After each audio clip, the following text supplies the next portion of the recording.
शक्तीपीठ महामार्गाकडे आपण चाललो आहोत। 70% अलाइनमेंटचं काम पूर्ण, कुठलं काम आता अडलेलं नाही। मुख्यमंत्री देवेंद्र फडणवीसांची माहिती। शक्तीपीठकडे आपण चाललेलो आहोत। जवळपास 70% अलाइनमेंट आमची फायनल झालेली आहे। दोन आमच्या समोर त्या ठिकाणी वेगवेगळ्या प्रकारचे पर्याय आलेले आहेत। त्यातला जो बेस्ट पर्याय आहे तो आम्ही लवकरच स्वीकारणार आहोत। कार्यकर्ते टिकवण्यासाठी शरद पवारांनी आगामी निवडणुकीत युती आणि आघाडीसाठी कार्यकर्त्यांना मोकळीक दिली। भाजपचे नेते रावसाहेब दानवेंचा पवारांना टोला।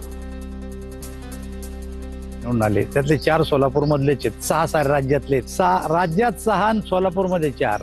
काय करतील बिचारे सांगा। शेवटी कार्यकर्ते बी तर टिकले पाहिजे ना।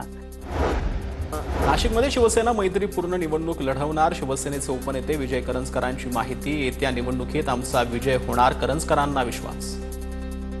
आमची वरती केंद्रात पण युती आहे, राज्यात पण युती आहे आणि असं असताना आम्ही मैत्रीपूर्णच लढणार आहोत। जनतेच्या गरजेचे काम आहेत ते आतापर्यंत निश्चित शिवसेनेच्या माध्यमातून केलेले आहे। त्याच्यामुळे आम्हाला आमचा भरोसा आहे आणि त्या भरोशाच्या जीवावर सांगतोय की 1-0 होईल 100%। बीडच्या परळी नगर परिषद निवडणुकीमध्ये काँग्रेसचा स्वबळाचा नारा आहे। परळी नगर परिषदेवरती काँग्रेसचा झेंडा फडकवणार। नगराध्यक्षपदाच्या उमेदवार सय्यद मेमुन्ना यांची प्रतिक्रिया। अकोला नगर परिषद आणि नगर पंचायत निवडणुकीमध्ये 210 उमेदवारी अर्ज दाखल। आज एका दिवसात तब्बल 136 अर्जांची नोंद। मंत्री अशोक उईकेंची मुलगी यवतमाळ नगर परिषदेची निवडणूक लढवणार। प्रियदर्शनी उईकेंना भाजपाकडून नगराध्यक्षपदासाठी उमेदवारी।